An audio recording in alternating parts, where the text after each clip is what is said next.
This is Vikings United, your ultimate destination for everything Minnesota Vikings. Bringing together the most passionate fans, insightful analysts, and dynamic creators from across Skol Nation.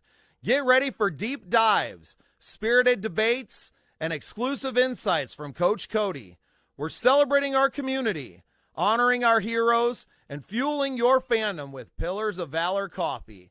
This is more than a show. It's a movement. This is Vikings United.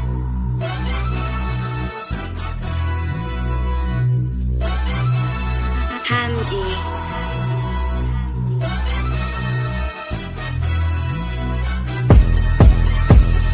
Purple and gold, that's all we know.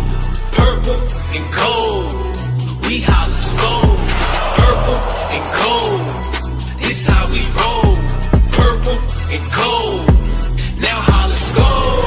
Purple and gold, this how it goes. Purple and gold, we holla Skol. Purple and gold, that's how you know. Purple and gold, now holla Skol. Representing Skol, the gang, you know the name. It's a Minnesota thing. Put that on the purple blood that's running through these golden veins. Hail, sleet, snow, or rain, regardless, we gon' go to games. $1 billion stadium on Sundays, they don't close the bank. Fail rarely, get your tail buried. Give his JJ to JJ on Hail Marys. I'm like Aaron Jones, I see the field clearly. Gain 150 yards off of 12 carries and 2 tugs. That's how you crack a can of ice cold whoop ass on the Packers fan. Downtown Minneapolis, where we pack the stands and put our hands above our heads when we clap our hands. That's how we clap our hands. We put our hands above our head when we clap our hands. Now clap your hands and put your hands above your head when you clap your hands. That's how we clap our hands. We put our hands above our head when we clap our hands. I said clap your hands and put your hands above your head when you clap your hands. Purple and gold, that's all we know. Purple and gold, we holla Skol. Purple and gold, this how we roll. Purple and gold, now holla Skol.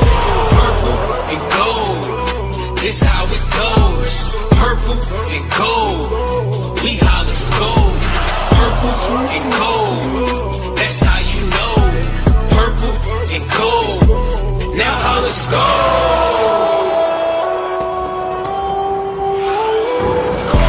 If you from Minnesota, let me know. If you from Minnesota, here we go. Minnesota notice. Minnesota notice. I'm known to Skol and then blow the coldest and Skol until I got scoliosis. So when we Skol, we so ferocious. Soldiers, way before 84 was the dopest. We showed you who the purple and the gold is. If you from Minnesota, let me know. Right now. If you from Minnesota, here we go. Minnesota. Purple and gold, that's all we know. Purple and gold, we holla Skol. Purple and gold, this how we roll. Purple and gold, now holla Skol. Purple and gold, this how it goes. Purple and gold, we holla.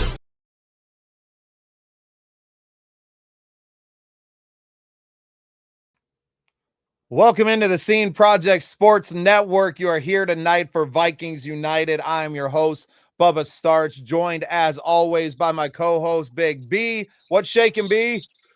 Not much. You know, did the old take care of my car, went in for an oil change, bought a new car. So with that being said, I'm ready to, yeah. No, it was a planned thing, but no, just get ready to watch or not watch, but talk about the Vikings draft 9 days away. Give our perspectives. I can't wait. I know you kind of laughed at it backstage, but congrats to the new WNBA women that got drafted last night. Hope you guys have a great career. But who went number one? B? Who went number one? I don't know. Some lady from UConn, I think it was. Oh, joining us as always, our expert analyst, the coach extraordinaire, Coach Cody in the house. What's shaking, Coach? What's going on? What's going on, fellas? How we feeling? Feeling good tonight, man, and I'm sure you're feeling good too. Cavalry coming off another big win. Coach, you're undefeated in like 3 seasons straight now. How's it feel? I mean, I'm blessed, honestly. It doesn't matter who we have in front of us. We just come out there, with brotherhood and passion for the sport and energy and toughness. And we just literally put belt to ass on all these teams. It's insane. But I mean, shout out to the Albert League Grizzlies making the trip from Minnesota, 10.5 hours. It was crazy. I have the defense and some of the offense with me here in Minnesota. Albert Lee is just south of us, Big B, about 45 hour 15. And both of us had to drive 10.5 hours to play that game. Yeah, that's a pretty unique situation for everyone there. Not an easy thing. Both teams, it's kind of like the Super Bowl though, right? Where both teams are, playing usually not in their home stadium. So, you have to drive 10.5 hours to get there. Now, obviously most NFL teams are flying first class. The van far from first class, but y'all get it done. It wasn't as bad this time. A couple of players decided to drive separately, and so I mean, we had enough room to sprawl out this time. It was I got tired of the smell in the van, huh? It wasn't even that, but just I mean, just some big boys on that team. Yeah, big boys. Yep. So but yeah, 5-0. We got another game this week against the Colorado Rockets. They're gonna make the trip from Colorado to Gillette, Wyoming, and then that might be our last game for the season. I might have a surprise for everybody. Surprises are good there, Coach. Again, like Bubba said, congrats on the big win. I watched some of that game. I missed your little swim kick there after you guys scored. I went to do something, came back. You guys had the ball back. I was like, what happened? So how did that swim kick come about? Did you, just kind of pull it out and say, let's do it this time? Or was it kind of pre-planned? It was pre-planned. I had tried it a few times earlier in the game, and it just, our kicker just barely missed, and I knew that he would get it. Instead of telling him to go 10 yards, I just told him to basically boot it to the 15 and try to get that awkward bounce. And, just send all your speed guys down there, and it just worked out. Yeah. And again, being the arena football, if it hits the wall, it's still a live ball, right? Yep. Game on. All right. Now, so you want that. Yeah, I was going to say, do you coach your kicker into like, hey, man, I want this to bounce once, hit that wall, and just as much chaos as possible in there? I mean, it's not a NFL onside kick strategy. I mean, I wouldn't say that. I mean, it's because that's tough because I mean, you have a bounce and it goes over them boards, then you're giving up giving up field position. Not a lot, but you're giving some up. So it's just hey, left side, do your best. Let's get it. It was pretty cool. It was pretty cool getting to watch on YouTube as well, and getting to see that. I watched pretty much. I caught what B missed, and then B caught up for me, and I tuned in at the end to check on the final score. Really awesome to see your team just perform. But I got to say though, Coach, your defense seems to step up when they got a short field. I mean, I know arena football, but they seem to step up quite a bit on their side of the short field. So your defense is strong. I'd probably try to onside kick a little bit more too, but congrats to you on that 5-0. Yeah, well, our defense, I got so much love for the defense because there's been a few times earlier in the season where we were backed up to the goal line and we would either come up with a turnover or just stop in general. But, every phase of the game is looking out for everyone else. We're looking out for the brother right next to us. So, when special teams goes out there and, they got the kahunas to try to go for that type of play and miss out, then the D's like, hey, no problem. We're going to step up and got your back. And they do. Yeah, no. That's a full team there. Yeah, mute there, Bubba. We see you talking. Well, I don't know why it's doing that. Like every time I click out of the out of the screen, it keeps doing that to me. Anyway, before we get into draft coverage and really digging into our mock draft tonight, want to shout out our new sponsors at Odyssey Exteriors. We're going to roll their footage real quick and get their banner up here and rolling with storm season here in the Midwest, as you guys in Minnesota have already seen, and across the Midwest. I know they're getting some wicked weather in Wisconsin as well. Make sure you know the right people that are going to be taking care of your home. So a word from our sponsors real quick. We're going to come back. We're going to get everything set up in the background. We're going to do our draft on the ESPN NFL Draft Simulator. So that's kind of what we're doing. We are going to allow trades, not that we're going to do a ton of them tonight, and really just focusing on this Vikings team and the players that are available, right? We'll talk a little bit when we come back, a little kind of war room action, talking about players that Coach has outlined. I guess, Coach, tonight you are playing the role of KOC and kind of being that, being the coach and giving us your take. You've been, with these players and with your scouting department, and then B and I will kind of be in that, general manager chair, kind of pulling the strings and deciding where we want to go. So because we can run pretty fast on the draft, we'll go ahead and do all 7 rounds. Screw it. I know we don't have a 3rd round pick, right? So it tends, we're going to jump right from the 2nd to the 4th. We got 2 or 3 third rounds. 2/3. I know there's 1 round that we don't have any. Yeah. So some of these will go fast. Well, who knows with trades what it'll all go, but we're going to have some fun. My wife already told me she's not waiting up for me tonight. Sorry, we're a little late, everybody. My kids had their spring concert tonight. And as you know, family always comes first here on the network. So quick word from our partners at Odyssey Exteriors, and then we're going to come back and jump into some mock draft action. So enjoy a quick word from our sponsors. In Minnesota, your home faces it all. Brutal winters, pounding hail, and summer storms that don't hold back. That's why homeowners trust Odyssey Exteriors, your local, family-owned exterior experts based right here in Burnsville. From roofing and siding to gutters, windows, and decks, we use Midwest tough materials and certified crews to protect what matters most. With an A+ rating from the Better Business Bureau and a reputation for integrity, we treat your home like it's our own. Call 952-923-0062 or visit odyssey.ext.com today to schedule your free exterior inspection. Odyssey Exteriors, built Midwest tough, built for you.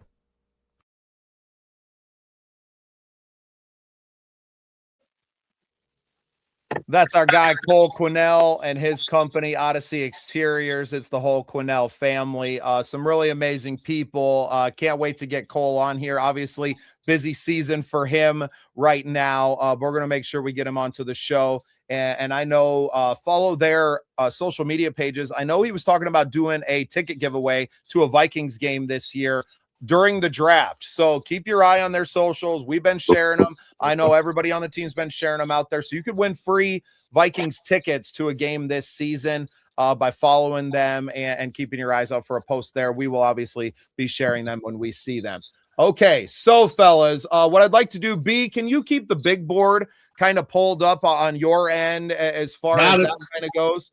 And what I'll do is I'll kind of run the draft to make sure. I don't know if I'll put it up on the screen or not. I don't know if ESPN's going to sue the shit out of us. So we'll probably keep it up there. We can rattle off and kind of talk about who they think are the best players available. And then obviously Cody's going to have who he likes in all of these things. So I'll do my best to kind of produce everything on the fly. We are doing this live, so you guys will have to bear with us a little bit. Try not to be too clunky on everything, but I think this is going to be fun to kind of assess this. Starting off first, I think we need to talk about that 18th pick, right? We're in a weird spot in the draft where I think there's only probably one or two players that you are must-haves that are going to be in range. I don't think we have the capital to trade up. And I don't know that I want to spend capital to trade up unless it's Jordan Addison.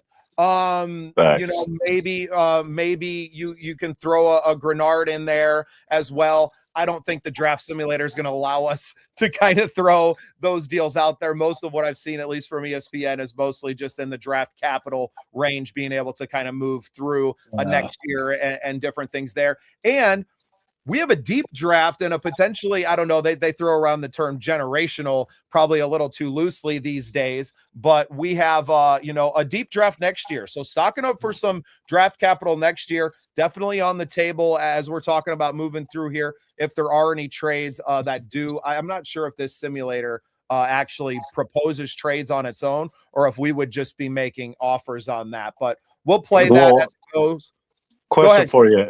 Generational, what do we have next year? Because like they're saying that next year is supposed to be a deep class, definitely quarterbacks. I mean, of course, that's everybody's main focus is quarterbacks, but I mean, of course, let's say K-Fan, they're saying next year is supposed to be a big draft too.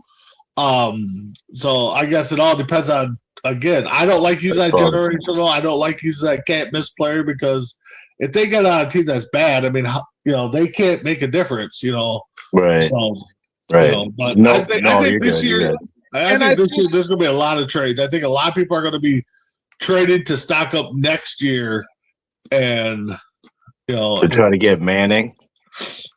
Yeah, there's probably. That's the reason that you're tanking. The teams that are already at the bottom are looking like it, but I think there's just a little bit deeper talent pool to draw from next year. At least that's what the experts and the analysts are all saying. Yeah. So, I thought you meant like we had a bunch of picks next year.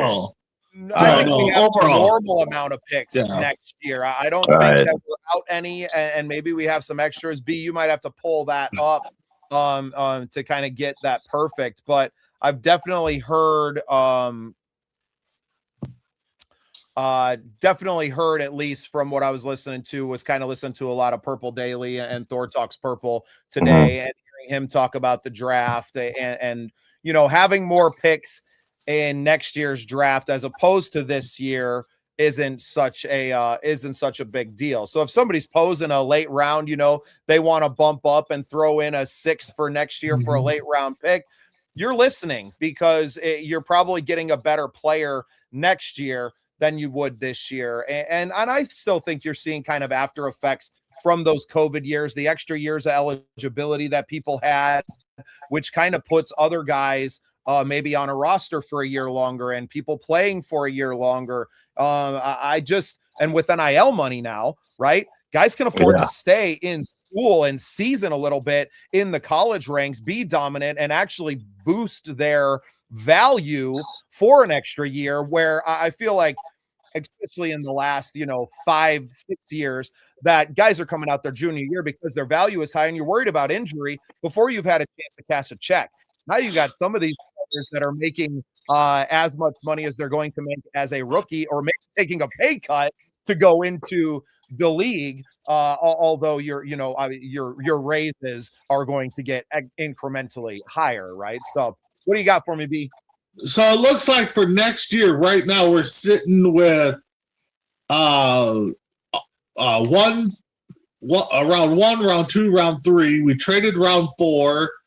We got our round 5 plus a pick from Carolina, round 6, and our pick in 7 and a Philly pick. So my calculations is 8.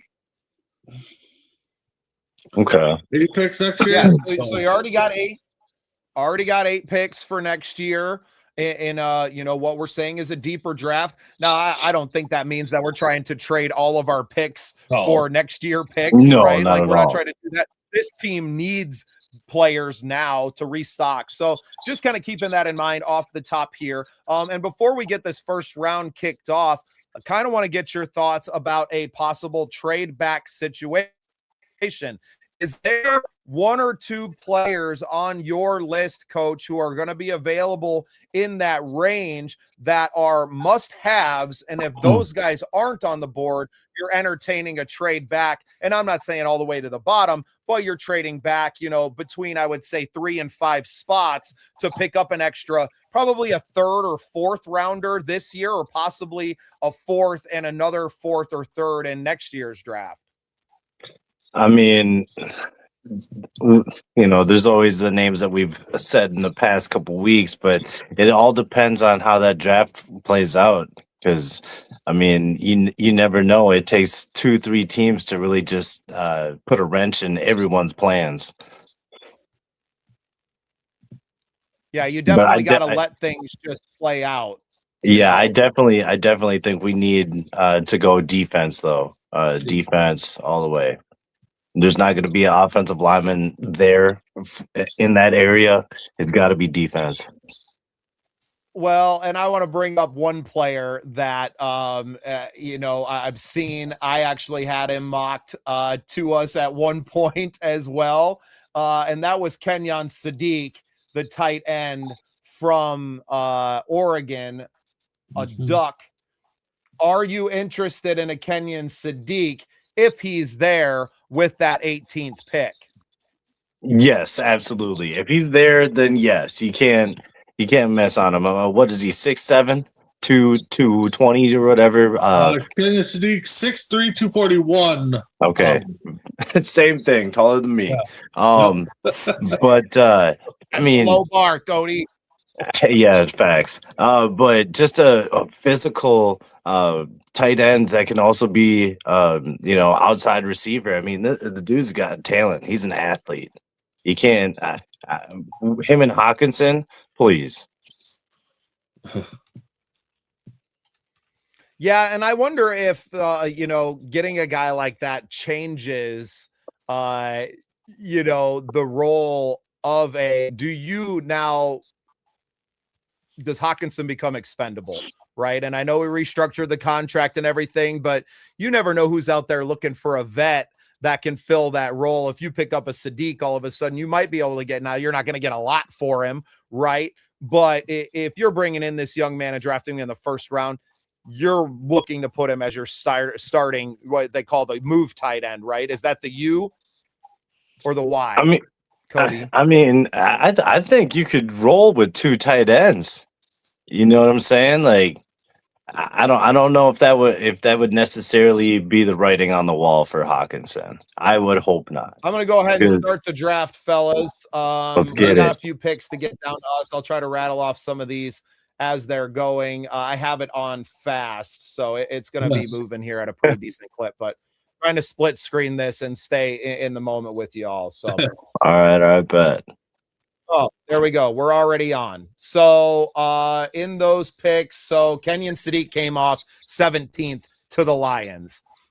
So best available as far as they have here now, Mekhi Lemon, USC, wide receiver, Jordan Tyson, Arizona State, wide receiver, an offensive guard from Penn State. I can't even say his name. Ione. Caden Proctor, offensive tackle. Those are kind of their best available. Dylan Tieneman, is it Tieneman? Available from Oregon. On the board. Yeah, the safety from Oregon on the board here at 18. Also, Emmanuel McNeil, safety from Toledo, and Avion Terrell, the cornerback from Clemson. So I feel like we got the guys, and we have these people on the board. Although they're not at the very top, they're saying, Dylan, at least on this draft board, that he's at 20. And you have 3 players here. You have Mekhi Lemon on the ESPN big board is ranked 10. Jordan Tyson ranked 12.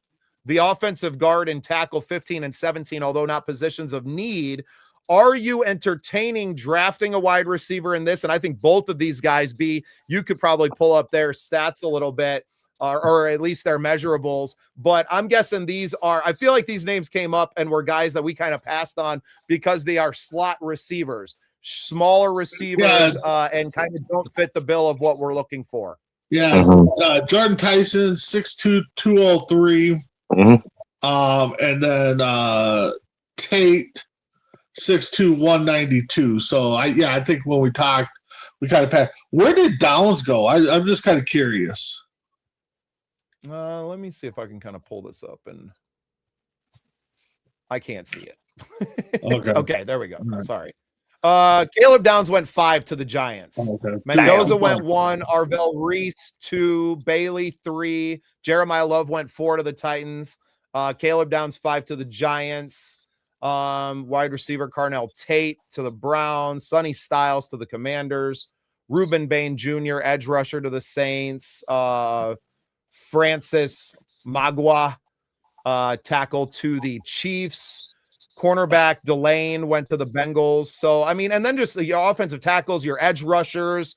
Omar Cooper, wide receiver, went to the Ravens. Jermod McCoy to the Bucks. Then you had Ty Simpson, quarterback, 16 to the Jets, with Kenyon Sadiq falling to the Lions. And that's where they picked. So behind us, and I just kind of want to address this a little bit because now we're in this spot where there are players that are ranked higher that would be of a, in a position where coming behind us now are the Panthers, Cowboys, and Steelers. So where you're looking at with Tienneman, do you try to play this out where you can maybe snag an extra pick or 2 possibly, go back 3 or 4 spots, get the guy that you want that fits your needs, or do you just play it safe? You pick the guy with some guys that are ranked a little bit higher on the big board, and just take your guy. What's kind of your guys' philosophy and what you're thinking here? Go ahead, Big B. I mean, definitely I think the wide receivers are out. So you got to play safe with those 2. You got to think that somebody's going to take those if you're going to move back at least 2 spots.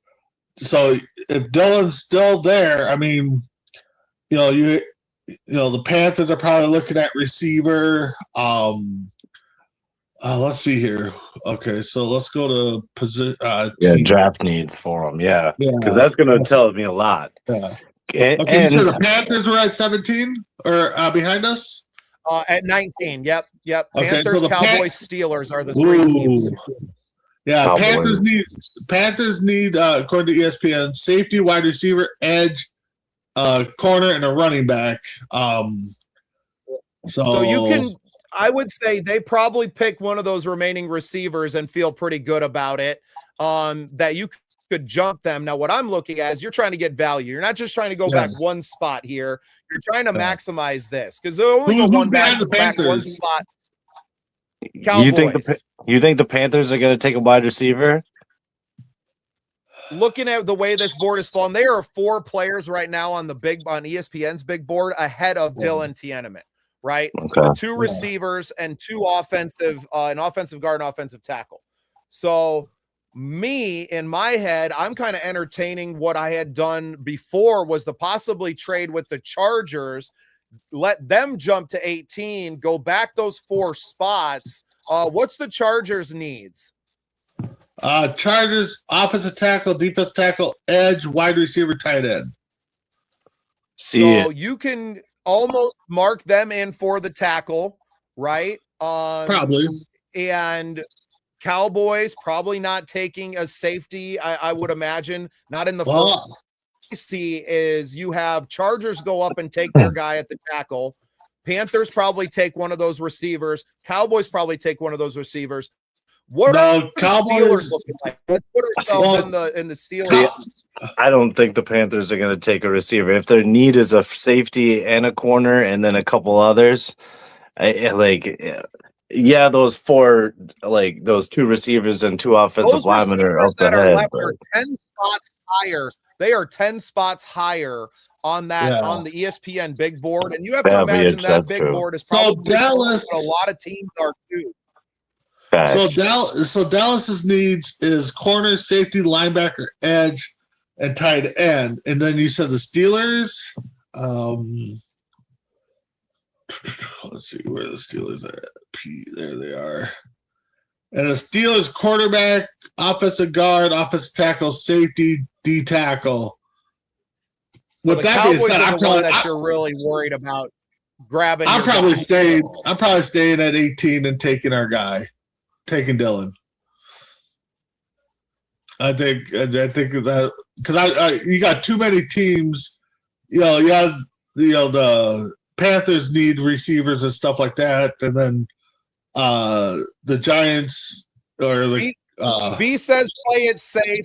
The Cowboys are obviously the worry here. I think I'm more worried about the Panthers than I would be. The Panthers and Cowboys are the two teams I'd be worried about that would snatch our guy if we drop back behind them. Yeah, I'd say take Dylan right away. Yeah. Just play it safe. Okay, we're gonna take him. All right. With the 18th pick. Okay, I want to go back real quick and just to see where everything fell after that. So just to go back and recap, Panthers selected Mekhi Lemon. Yep. Cowboys went Caden Proctor, the offensive tackle. Steelers went Jordan Tyson, the wide receiver. Chargers went Denzel Boston at wide receiver. So, and that was the next safety was taken, Emmanuel McNeil, who was one slot under Tiananmen at 29 to the Chiefs. So maybe missed out on a little bit of extra draft capital there, but we got our guy. And I think we've seen a lot of mocks with Tiananmen going there. If we want to, we can always run one back and see what happens again and do this. And we'll have a chance to do. Maybe we'll do a mock 2.0 next week before the draft actually kicks off. And we can try a little bit different here. But just wanted to go back real quick, kind of see where things had fallen. So moving into the second round, just kind of looking at notable names and kind of positions of need possibly. CJ Allen was the first one drafted, linebacker. Concepcion, the wide receiver, went to the Cardinals. Colton Hood, cornerback, to the Titans. Position of need there. Yeah, offensive tackle, edge rusher, offensive guard. Zachariah Branch, wide receiver. Brandon Cease went to the Chiefs. Jacob Rodriguez, who I heard a lot of talk about, went at 41, which is unfortunate. Linebacker there. I heard Thor was waxing poetic about Jacob Rodriguez at length today on Thor Talks Purple in their draft coverage. So shout out to them. Chris Johnson, cornerback, went to the Jets at 44. And then you had Traden Stukes, safety, Keith Abney, cornerback, to the Colts and the Falcons right ahead of ours. So you're starting to see a run on the DBs here in round 2. We'll take a look at what we have as far as the best available yet. This is all according to ESPN's draft board, so not necessarily our own, but so best players still available according to the ESPN big board. Max Ihanakor, offensive tackle. He was ranked 41. We're at the 49, pick 49 for the Vikings here. This is our own pick. Chris Brazel, the second, the wide receiver from Tennessee, who I think we talked a little bit about, or maybe it was his teammate. I know that we had talked about Brazel there. He is available. Jeremy Bernard, wide receiver from Alabama, still available. Gabe Jacas, Illinois edge rusher. Emmanuel Prayon, Oregon guard. Keontae Scott, the cornerback from Miami, still there as well. Jadarian Price, Notre Dame running back, is available, kind of right in that range where we want to go. I feel like there's, with the run on the cornerbacks, you're kind of seeing the wide receivers start to pull off here too. Are we thinking, I know wide receiver, we've talked a lot about, or running back as well, that we want to get into here. Names that I dropped there, Cody, that caught your eye, and what your kind of thoughts are moving into this pick? That offensive lineman that was ranked 41. Who was that? What was his last name? Hennecore. Yep. He caught my attention. That Price. What was he? Price, the running back from Notre Dame. He's ranked number 50. So there are 1, 2, 3, 4, 5, 6 players on the big board left ahead of Jadarian Price right now. Okay. What are you thinking, Big B? I actually, looking at that Max, offensive tackle, 6'6", 321 from Arizona State. We're sitting at what, 49 right now, and he was a 49. Yep. Okay, so I'm thinking, and then you like that running back Price. I kind of would. Well, he was second on the big board, still sitting there. Man, that's a tough call. This might be where I would maybe think about, dropping back a bit, because like Bubba said, if we go by our board, the run of wide receivers right now. We're putting Cody on the big board at number 1, Broski Bear. That's our Coach Cody is our guy. Yes, sir. Welcome to the show, Broski. We appreciate you. I know you're a big fan and a big friend of rap over at the Vocal Vikes, so we appreciate you tuning in with us tonight. Well, who's drafting, let's say we're at 49. Who's drafting like around 52, 53? Right. Yeah. So we have 2 division rivals drafting right behind us. So the Lions are at 50, Panthers at 51, Packers at 52, then the Steelers at 53. Eagles are picking at 54. So we kind of know, what the Panthers and Steelers were needing. What's the Lions? And we'll kind of go over our division rivals here with the Lions and Packers draft needs to see where they're falling. All right. So let's see here. Lions. Lions need edge, D tackle, offensive tackle, quarterback, and running back. Ooh. I think with where it's at right now, there's some really good that offensive tackle. I could see the Lions going there. There's 2 offensive linemen and an edge rusher before you get to Jadarian Price, and you don't know how they feel about there's a couple edge rushers behind Price as well with Jennings Dunker. What a fucking name for an offensive tackle. Jennings Dunker. And then the Packers need corner, offensive tackle, edge, linebacker, and offensive guard. Okay, so yeah, you're kind of seeing there, and Panthers, we know we're in that safety. Do we?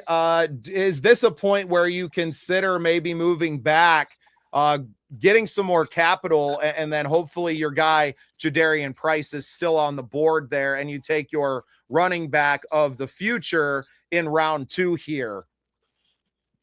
That's a possibility. I like that move. I don't think we could get a 4th to move back, but if we could have got a 4th in this draft, I think that would be a hell of a move to get us 1 in every round, because we don't have a pick in the 4th round as of yet. So.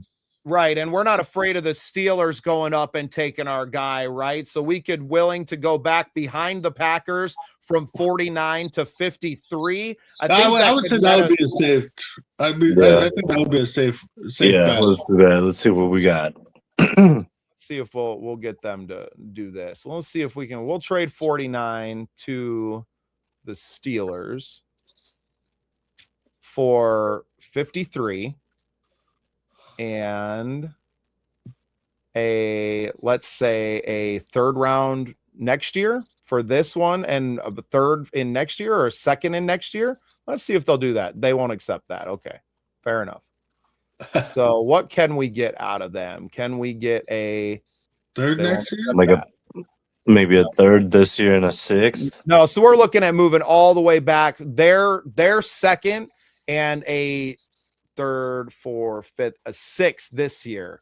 So I wonder if we could get and I don't know, to go back that many spots for a 6th round pick and possibly miss your guy. I don't know that that's there. Right. And that would be my fear. I wonder if we could juice it up at all. And we have 2 7ths next year. So let's throw them our 2nd and next year's 7th and see if we can get this up to their 4th, their 5th. Nope.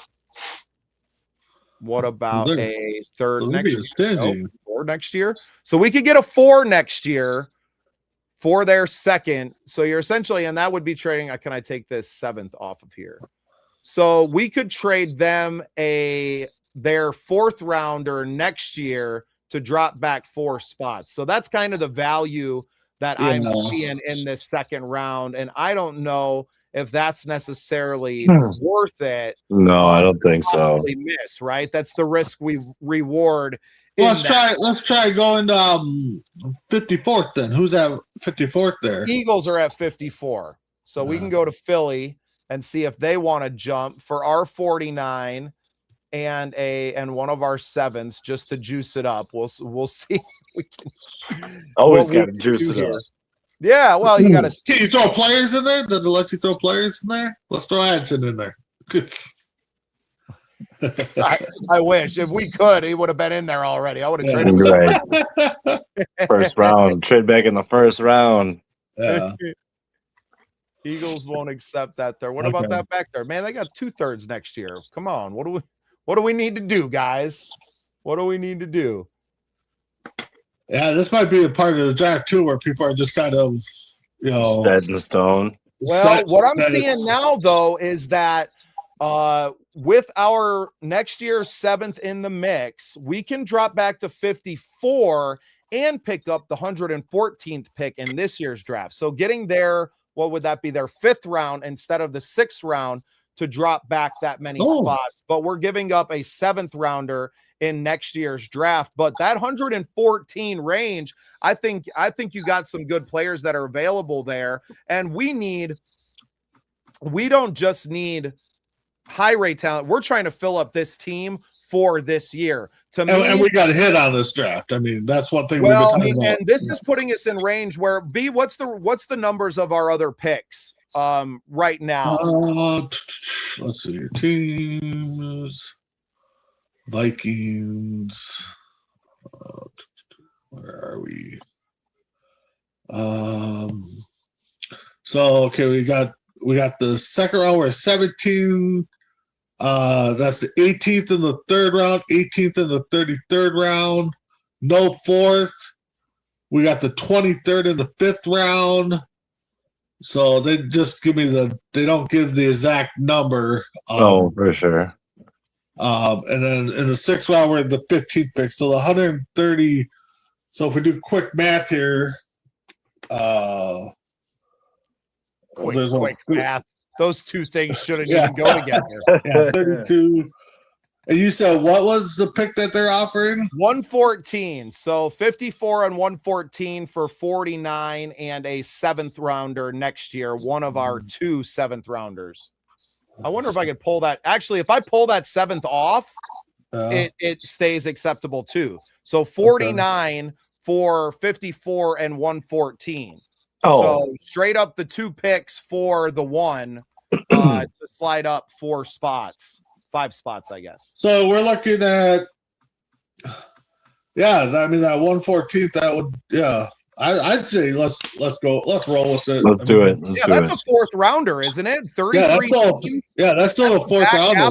4th round pick there. So. Yeah, that gives us a 4th round pick. So see, with this, if you miss out on Jadarian Price with this one, you're not, because you're going to have other players that are in that bubble, right? I feel like the kid that's actually from Minnesota that went to Nebraska, I think. Emmett Johnson. Yeah. Okay, cool. Well, we're going to go ahead and consummate this trade. So just so everyone kind of knows what we're doing, what's going on here. Let me make a banner. Vikings trade pick. This is fun. I see why people get addicted to this shit. You know what I'm saying, though? Oh, man. Now, just thinking 2 years, when we're at the draft that's in Minnesota, I mean, how addictive is that going to be? I mean, just sit there, with the boys. I'll invite you guys into the war room with me. There you go. Exactly. See, I love the way you think, Coach. Mm-hmm. No, I like this one a lot because we need to look for creative ways to get better and to get deeper with this. And if anybody's watching that has connections to getting into the draft room with Minnesota, I mean, just send us the clip here, and we'll help them out. Sure. All they got to do is hire me. Don't worry, Coach, it's coming. All right, so I'm going to go ahead and make the trade. Eagles accepted. Okay, right. So what ended up happening, we'll just kind of review that real quick. Eagles drafted Jeremy Bernard, the wide receiver. Okay. Lions drafted that offensive tackle, Maxie. And, of course, stop it, Cat. Panthers drafted Chris Brazel, the second wide receiver from Tennessee. Packers drafted Malik Muhammad, the cornerback. Steelers drafted Gabe Jacas, the edge. So Jadarian Price at 54 still available. So let's go ahead and do it. I would say let's go. Let's go. And you do have Keontae Scott, the cornerback. I don't know if there's a discussion here yet about that. Now, Cody, I know you said in the war room before the draft started, we are going all defense. So let's put it on you. You have these two players available. A lot of talk about Jadarian Price, who was obviously playing behind Jeremiah Love this year, but every bit as talented of a running back, I think. Different styles, but I think a lot of talent here. But you have a need in this secondary for younger, better talent. So Keontae Scott, B, tell us a little bit more, and we're going to put it on Coach Cody if he's got to have the cornerback or if he's willing to cede a little bit here to the offense and let us go get a good running back. So he's ranked 7th overall in the big board on corners. He's overall 48, so he's, we're getting a little bit of value there. 5'11", 193. Oh. All right.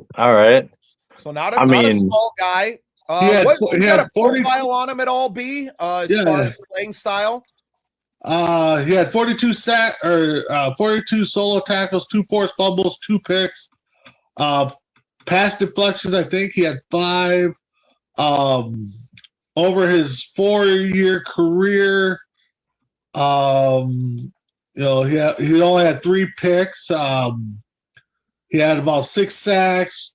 So his senior year was his best year. His freshman year wasn't too bad. So he must have had some injuries last year in 2023. Coming out of San Diego. So transferred to Miami, then went through the transfer portal, played at Miami. Now, was he a slot corner for them then? I'm kind of judging. I feel like he had to be with all them sacks. Right. It was tackles, not sacks. I'm sorry. Oh, guys. Okay. I'm sorry. Yeah, he was in Auburn for 3 years and then Miami for his 4th year. So, okay.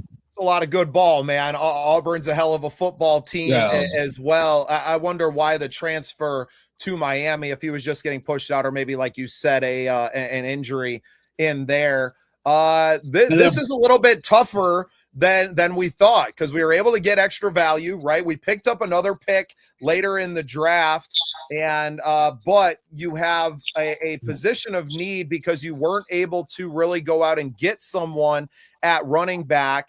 You have cornerbacks on the roster that you are at least serviceable with, we'll say, and I feel like there's there. So I think for my money, I'm leading towards Jadarian Price over a slot corner at this value here. And I think you're getting a little bit of value anyway. We're picking at 54. These players are ranked 48 and 50, respectively, Scott and Price on the big board. So I don't think you can go wrong. It is what fits into there. So I'm going to put it on. I'm going to put it on the coach. I kind of said my piece. We're going to leave it up. And just let you know, Price last year, 113 carries, 674 yards, 11 touchdowns. He had 2 receiving touchdowns also with 6 catches. So, I mean, he only played 3 years. 6 balls and 2 of them went for tutties. Yeah. I like those. I Yeah. like those. Yeah, right? Percentages. Yeah. So And Notre Dame don't pass much. no, they don't pass much. They are a run team. So I'm going either way, guys. I mean, Coach, I guess it's up to you what you want to do. I'm not gonna lie. We have a solid offense, but we missed out on that running game, and we haven't been the same since AP. Not saying this dude's gonna be AP, but again, I mean, you got a coach let's go that ahead and doesn't bring like him to in. run. Yep, bring him on in. I like the choice. I feel like and we talked a lot about and we have way more, like, cornerback is a need on this team, I feel like, but we talk a lot where we filled our safety role with Tiedemann in the first round, going corner or running back here, rather, after you traded back and got another pick, right? So this pick is always going to be like, well, yeah, you took a running back, but you also got 114. So there's always like, you got Jadarian and a backpack that had another player in it, right? So I think a great move here. So I got a question real quick. Yeah. So with those, we don't have a third round pick, correct? No, we have 2. Oh, we have 2? I thought that was a 4th round. No, 4th round we had none now. I mean, we have 1 now, but we had none going into the draft. Oh, okay. All right. All right, bet. I was going to say we got to trade up and get a 3rd, but we're good to go. That's another thing that we could talk about with draft capital right now, because as you get into these 3rd and 4th, the value starts to get a lot better with the picks that we have, right? So we can talk about trading back up if we need to into that round that we don't have, or if we filled that already. So we went back to 53. Pick, the Vikings select Jadarian Price. Yeah, I like that. I'm pretty happy with that. Yep. You just have to have a coach that can run. I mean, that's the whole thing. I love to run the ball. Let's go. Give me a call. Let's go. Yeah, and you got a hell of a running back with the cavalry and Speedy too, man. So that's pretty awesome. So we trade back to 54. We get our guy Jadarian Price, and we'll go ahead and click that in there. Love the pick. Now we're picking again at 82. So let's go back and we'll just kind of recap real quick who picked after that. The rest of the second round, Keontae Scott went 2 picks later to the Jaguars. You had a linebacker, Jake Goldday, went to the Bears. The Bears selected again at 60, Josiah Trotter. So they're going heavy on linebacker in this Bears draft. Pretty wild to watch that. A little bit of a run on edge players here at the end of round 2. Rams select TJ Parker. Broncos select Malachi Lawrence. Patriots select R. Mason Thomas. And Seahawks select Kieron Crawford, all edge there at the end of the second round. So a huge run on the remaining edge players there at the end of the second. Starting off round 3, the Cardinals took Max Clare, the tight end. Dominique Orange, defensive tackle, went to the Titans. Keelan Rutledge, offensive guard, went to the Raiders. Derek Moore, edge, to the Eagles. AJ Halsey, I know Halsey's name came up in our talk. Safety, went to the Texans at 69. Nice. Antonio Williams, wide receiver, to the Commanders. Defensive tackle Xavion Harris to the Bengals at 72. D'Angelo Pons, cornerback, to the Saints at 73. Was that one of your guys? D'Angelo Pons. Yep. So he's off the board at 73. Mike Washington, another running back in there. So you had, Kyle Lewis, Bud Clark, another safety, off the board at 79. Austin Barber, offensive tackle. Deshaun Stribling, wide receiver, to the Jaguars. That was 80 and 81, right ahead of ours. So round 3, pick 82. Let's get into our big board here. Remaining ranked 71, 72, 73. So you're still getting some value here with some of these players. We have Ted Hurst, the wide receiver from Georgia State, is still available. Jalen Kilgore, safety from South Carolina, is available. Skylar Bell, a wide receiver from UConn, and another wide receiver, Chris Bell. So you got a couple of bells ringing here. Wide receiver available. And then we have Jake Slaughter, center from Florida. Sam Hecht, center from Kansas State. wide receiver Deion Burks from Oklahoma, and safety Zakee Wheatley from Penn State, all kind of in this, top 8 or so available on the big board yet. Cody, just kind of general thoughts about what you're thinking. A lot of wide receivers on the board right in here, but a couple of these safeties that I know have to be piquing your interest because we have to get better on that defensive back end. I don't mind double dipping. You lost a generational player potentially. He's out there in free agent land still, with the hitman being possibly available. But do you think that double dipping, even though you got Tiedemann in the first round there, that double dipping at that safety position is something that we should be considering right now?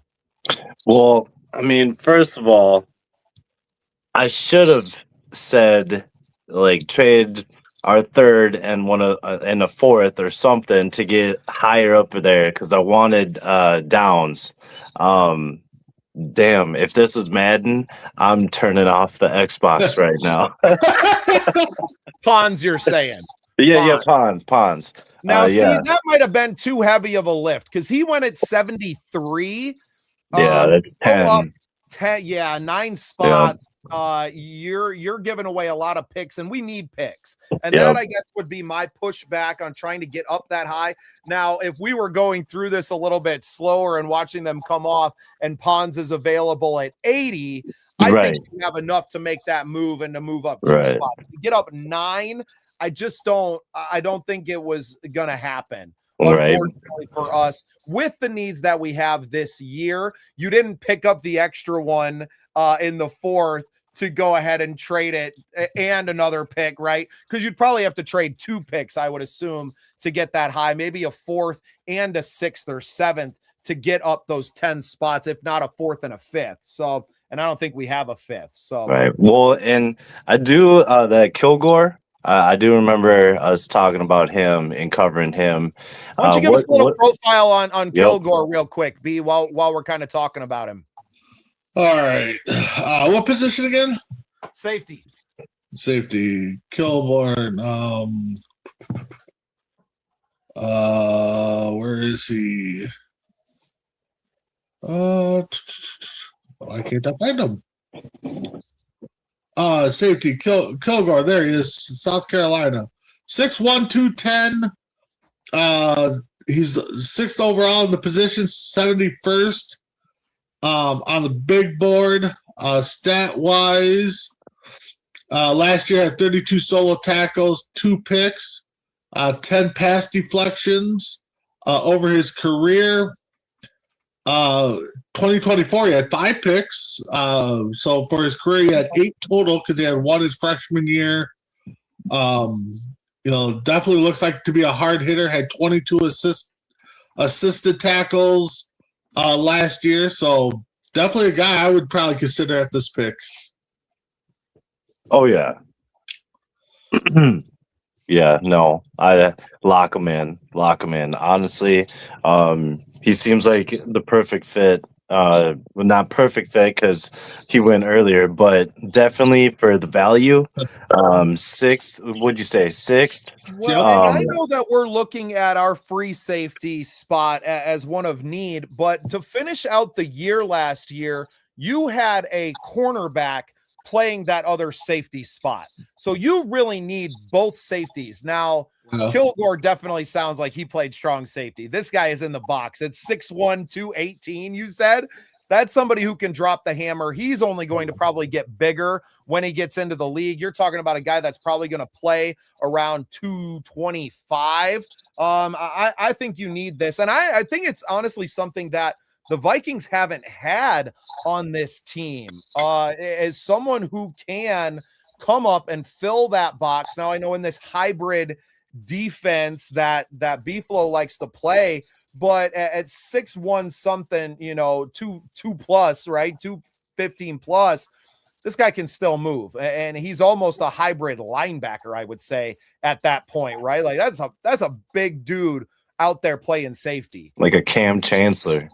Yeah. which I think is something that, for B-Flow and Cody, for you as a defensive guy, someone that can come up and fill that box so that you can leave your first pick Tiedemann, who I think plays more of that traditional free safety role and has the, the ability to play that center field position.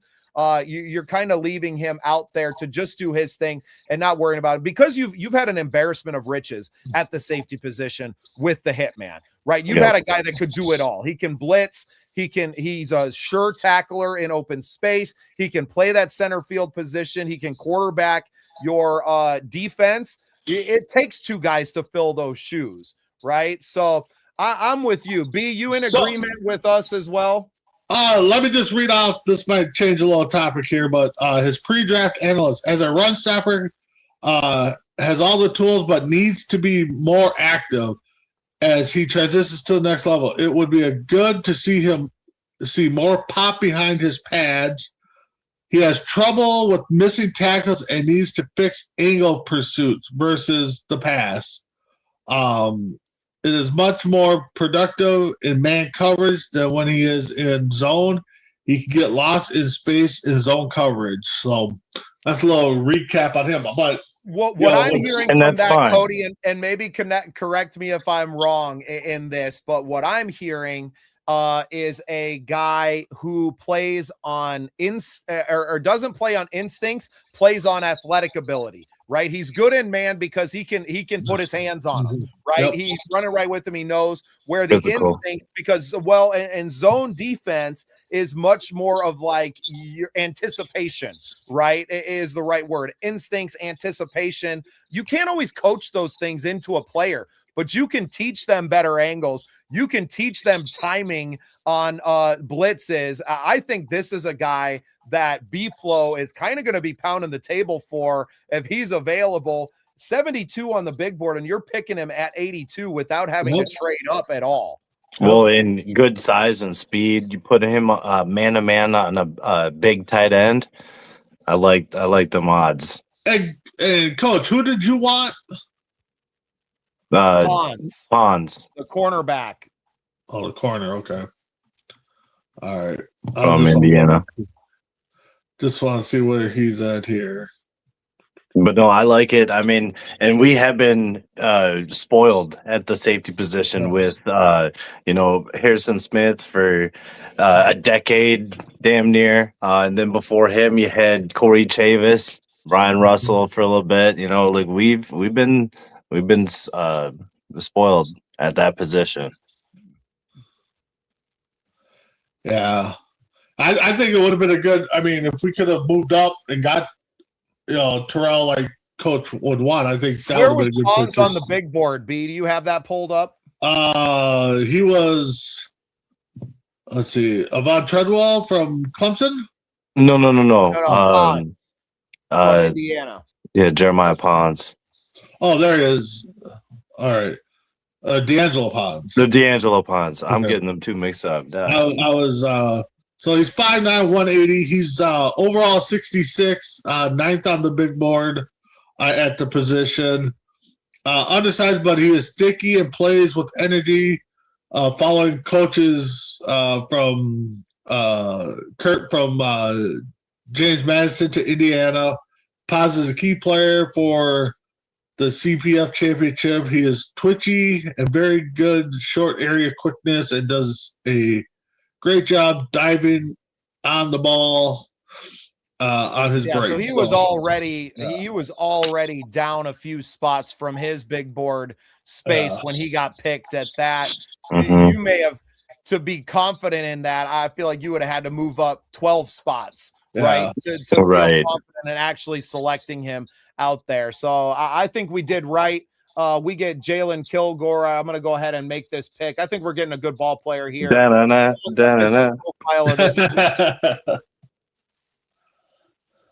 I just think he's a great fit for what this team is. The guys that B-Flow really likes. And it does sound like he needs to be, have a good teacher. So, I mean, he's going to have B-Flow, and then hopefully Hitman will be another guy that's in the, if he's not on the roster, in the study films and helping. He will be develop. Yeah.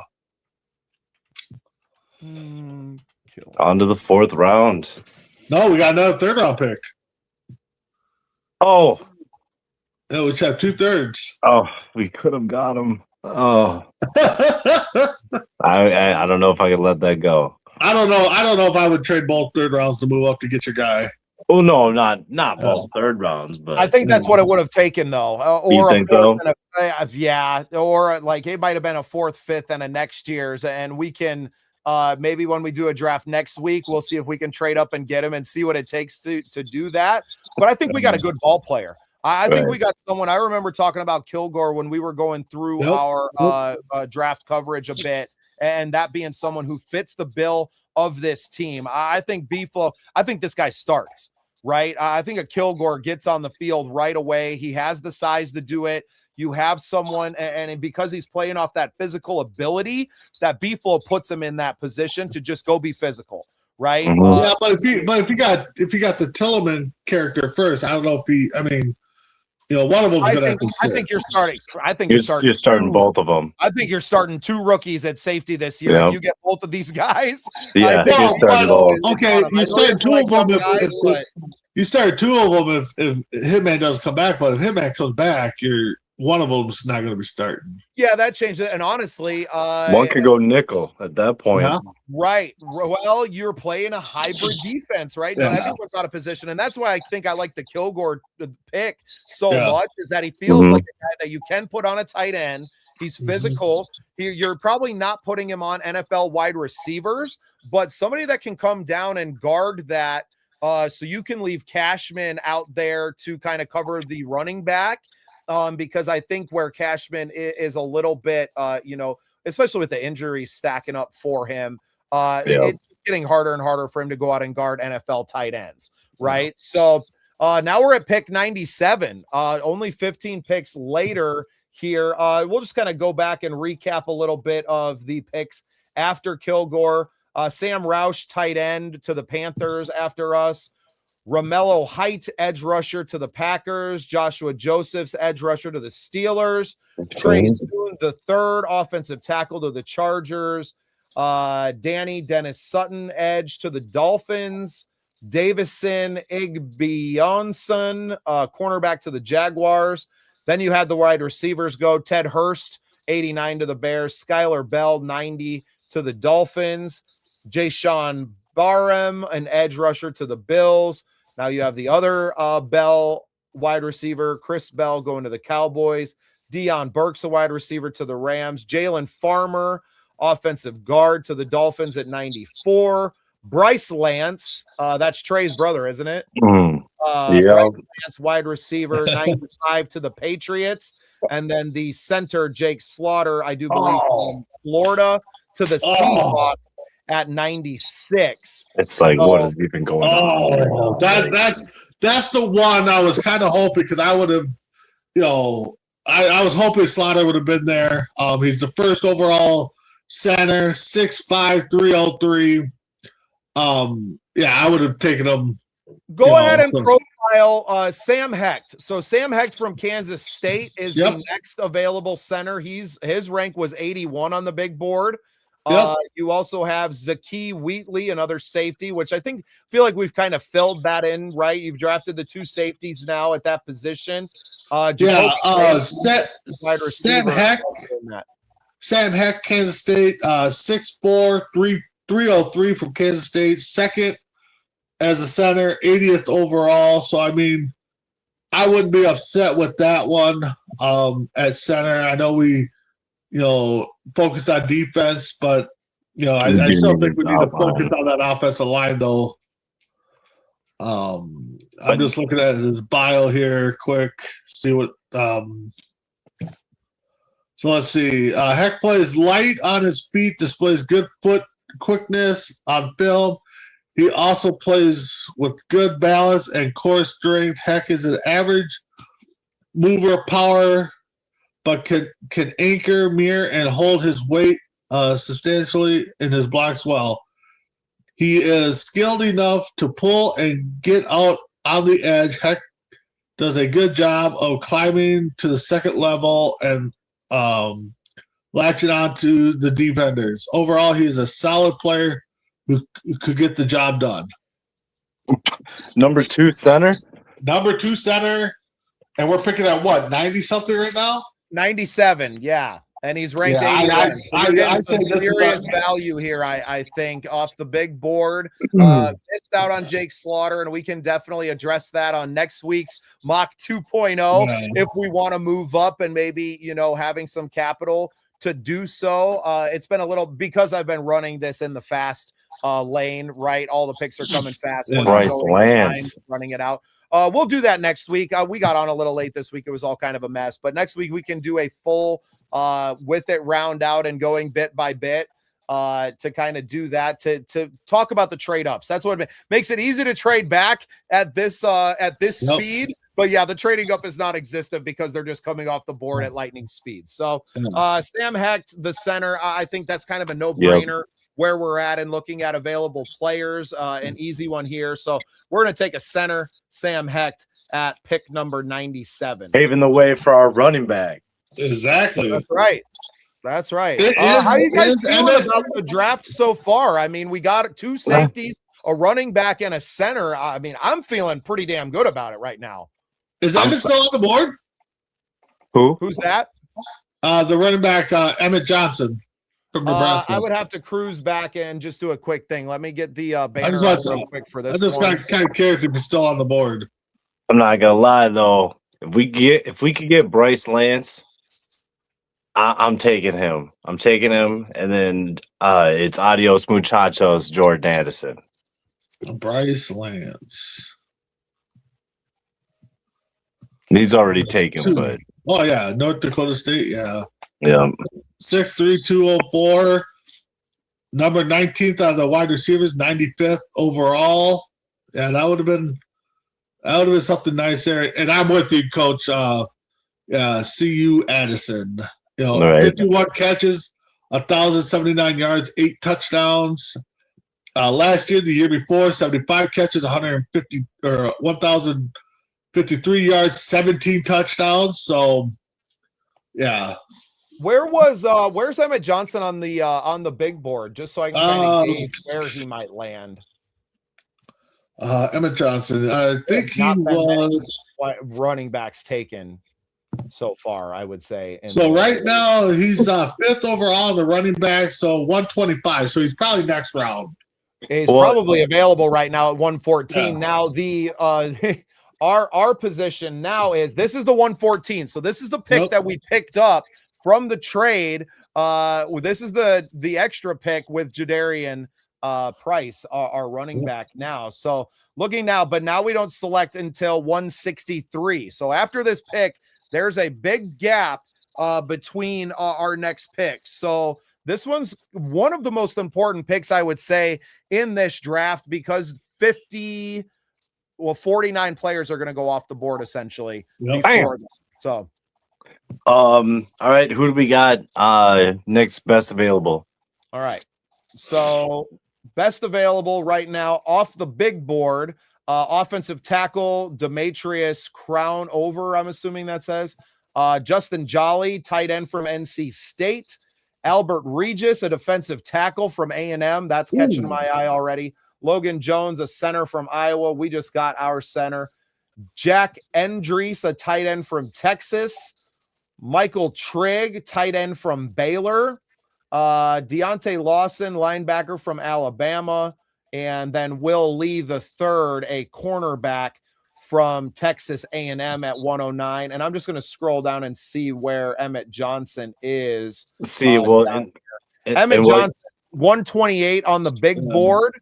So he's quite a ways down the way, probably going to go off the board before we get another pick. But I feel like at this would be a little bit of a reach right now with other guys that are on the board yet. And we got our running back in this draft too. Well, and I've heard, multiple people talking about the running back depth in this draft, and it's Jeremiah Love and then a huge drop off and then another dude and then another huge drop off. So So right, and we got one of those guys that were in the top, right? Yep, And you can see the way this draft is played out through the first 113 picks. Mike Washington, I think, was the only other running back taken besides the two from Notre Dame. So we got Demetrius Crownover from Texas A&M. Yeah. 6'7", 319. He's the 10th ranked offensive tackle, 86th overall. So, I mean, that's definitely big value right there at 114. Who's another guy we talked about? The other one that caught my eye was Albert Regis, defensive tackle from A&M. Okay. Albert Regis. Yeah, to me, looking at what's available and the team needs right now, I mean, I don't know. Taking a tight end at 102, 105. So Regis, 6'1", 295, 14th ranked at the defensive tackle, 134th overall. What? Give me a little bit of profile on him. I want to know what kind of guy, run stopper or somebody that can get to the quarterback from that interior. Well, let's see here. So his stats might have had a little bit of injuries here. 18 solo tackles, 2 sacks, 1 forced fumble. Yeah, not much of a sack guy. He's only got 3.5 sacks in his career. But his profile, Regis' low center of gravity allows him to anchor and hold point of attack, but the short stature can hurt him against long blockers who will get into the framework of his body and control him. Regis is at his best when he can shoot his hands quickly and make a play on the ball. Though he can create some disruption in the backfield, he does most of his damage after shredding blocks, allowing the line around the line of scrimmage.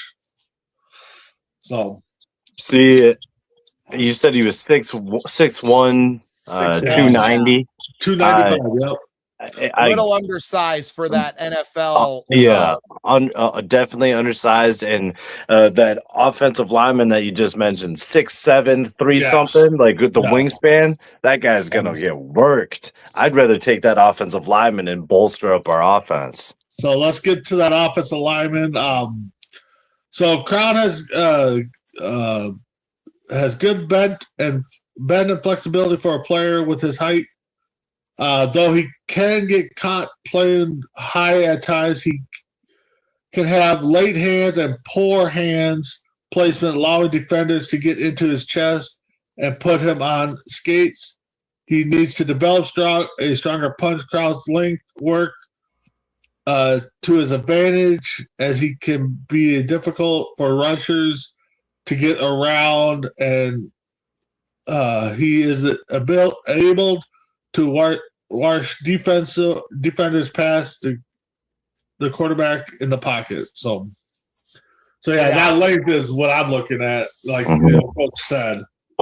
Well, and you're going to need a guy that can play that right tackle position in the next 2 years. Probably doesn't start this year, and you have a swing tackle. But this is, we're getting into developmental range now. Right? You're getting guys, and you're kind of drafting traits. I have to. Yeah, they're even saying that he's going to need development. You're not taking a swing on an undersized defensive tackle now. And those to me are the two fits there. So we're going to go ahead. We're not going to waste a lot of time on this. Demetrius Crownover, offensive tackle from Texas A&M. We'll go ahead and make that pick. Because that, like you said, at this point, you're looking for depth.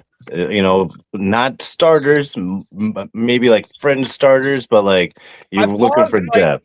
I happen to pause the draft just briefly. So the 49ers have 2 back-to-back picks at 138 and 139 here at the back end of round 4. And I'm glad that it landed at this, because I think this is a team that would be willing to let one of those go. So maybe an interesting experiment here of seeing what it would take to maybe creep ourselves back into this back end of the 4th round. Let me get some things going here. I'm gonna just quickly recount the players that we've already picked. Yes. So we got the 2 safeties, Dylan Tiedemann, Jadarian Price at 54, the running back, Jalen Kilgore, safety, Sam Heck, the center, and Demetrius Crownover, offensive tackle. Just kind of give us a rundown of needs, I guess, real quick. I'm going to pull myself off the screen. I got some production stuff I'm going to do real quick, and then start preparing for possibly trading back up now from 160 something to 138 or 139. All right. So safeties covered, centers covered. They're still saying we need a wide receiver, offensive guard, and linebacker. So we're sitting with the 5th pick at 5th, 6th, and 3 7. So if we could maybe take that 5th and maybe a 7th to move back into where Bubba wants, I think that would be a great move, I think, to get in there. What do you think, Cody? I mean, so we basically just need another offensive lineman, a wide receiver, and what was the other? Linebacker. A linebacker? Yeah. I mean, we have the capital this year. We might as well. Yeah, I would call the Niners and be like, "Hey, I'll give you our 6th this year, one of our 2 7 or one of our 3 7s for that 4th round pick." I think Bubba said we're in. If push comes to shove, then I go 5th and a 7th. Yeah. So Bubba, if we could do one of those picks, and let's just kind of run through everything right now. You can hear me, okay, right? Yep. Okay, so best players available with it paused at 138. Is it gonna let us make moves right now, or would you be in paused? I think it has make trade on there. So let me pull Cody off while he's kind of doing his thing. Top players available right now: Taylon Green, quarterback, rank 116. Don't necessarily need it, but Arkansas quarterback out there. Inez Cooper, offensive guard from Miami. Drew Shelton, the offensive tackle from Penn State. DeMonte Capehart, a defensive tackle from Clemson. That would be one that would catch my eye. Emmett Johnson, the running back from Nebraska, still in there at this point. Safety Jaden Canaday from Oregon. Chandler Rivers, cornerback from Duke. George Gums Jr., edge rusher from Florida. Demond Claiborne, running back from Wake Forest. Jamari Taylor, running back from Virginia. Kevin Coleman, a wide receiver from Missouri. Kevin Coleman Jr. Jeremiah Wright, offensive guard from Auburn. Charles Demings, cornerback, and Jacoby Thomas, a safety from Miami. So, I mean, those are kind of like the top 10 or 12-ish best players still available. Did you say any linebackers in there? No, not a single linebacker, and you have to go quite a bit. The next available linebacker would be Caleb Ellerms or from TCU. He's 150 on the big board. Bryce Botcher, linebacker from Oregon, at 152. You're starting to get back into that range where I'm thinking we go, since it's not a linebacker, I mean, maybe we get a wide out. 163 is the next pick that we own right now. We also have picks 196, 234, 235, and 244. So let's just, as a little thought experiment here, let's see what we can do to trade up to 138 and what it's going to take. I would say do our 6th and one of the 7ths to see what that gets them. Yeah, they're not going to take that. We would have to go 196. The 5th round? Yeah, no, they're not taking that either. So it would have to be 163. No, they won't really take that either. I don't think that we're going to have this without throwing in capital from next year. So the only thing to get up to 138, we would have to let go of 163 and 196. So that would be our 5th and that 6th rounder to get 138. I can't do talking that. about moving up nearly 30 spots we are right now. So almost an entire round you're moving up. Let's see if there's any way we can bait. I mean, yeah, they're not going to accept trying to get them all of those back half gens. They're not doing, but I wonder about maybe. I'll see. I don't know about a 7th next year. Sweetening that pot would do anything for them. Yeah, they're not going to go. Yeah, they're not budging. So no, not off of that, and I'm not willing to let go of in next year's draft to give up even a 4th or 5th rounder because this team's still going to need to get like our process of getting younger and more talent is not a 1 draft deal. Right. 2-year plan. No, but I think we just let it roll then. I mean, San Fran doesn't want to move on. I mean, let it roll. Let's see if they'll do 139. Let's see if anything there for us in that. Still nothing. Yeah. just not there without letting go of that other one. So I think moving up for us is just not in the cards here back into the 4th round. Right. But I'm going to go ahead. I'm going to run it real quick and then pause it again in the 5th because we don't select until the middle of that 5th round. Let's go ahead. Let's roll it. I'm going to roll it forward maybe to who's got some picks in this round that might be willing to let some stuff go here. You know what? We had a good relation. Didn't we trade with the Eagles earlier to get that pick? I think it was. Yeah, I think it was 3 years. So we got a good relationship with them over there. So we'll see if we can. The Eagles like to wheel and deal too. Yeah. Right. So I paused it now at pick 152. Cowboys are on the clock. Emmett Johnson went just a few picks before that. None of the linemen. So we have the linebacker. Who did he go with? Who did he go to? He ended up going to the Browns. So sorry for the man from Nebraska. Sorry, man. That might be a good move for them if he gets there. I'm sorry, homie. Emmett Johnson wishes he would have gone undrafted at this point. Just kidding. So 152, the Cowboys are on the clock, and we're going to see if we can't make a run with our friends over in Philly and see if we can get them to wheel and deal with us here. So Philadelphia Eagles, we want pick 153. We are willing to give up. What are we willing to give up? That's the question. Are we willing to give up 196 and some to get to 152? So 196 and a 7th. Yeah, they're not taking that. Put in a 6th. 126 and maybe next year's 7th. Nah, it's not happening. No. Let's see if we can get it for our pick and the 7th though. Okay, so for 163 and 234, we can get to 153. And we still available. Where that's trading our 5th rounder at 163 with the 234th pick in I'm assuming that's round 6. 7. That's one of our 6th. I want to say that's 7th. That's 7th round. Yeah, 200s are in the 7th. Okay. What picked? So let's look at big board real quick. Because we got picked 234 and 235. Right. So it was 163, our 5th rounder, and our 7th round or our 6th. What'd I say? No, 7th, 234. So 234, our 5th and the 7th, the first of the 7th rounders to move up 10 spots in the 5th round. And who's available?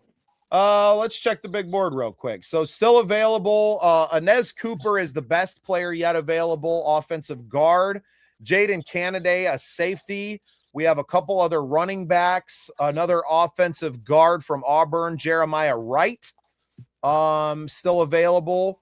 Cornerback Charles Demings, safety Jacoby Thomas, which you're still getting a lot of value, I feel, with these guys too. Defensive tackle Zane Durant, still on the board now, and a linebacker, the Caleb Elarms or linebacker from TCU. So the 3 players I guess I'm most interested in here would be the just to get a profile on Inez Cooper. B, if you can pull him up a little bit. He's an offensive guard from Miami. Mm-hmm. That's a guard, Miami. Okay. Cooper.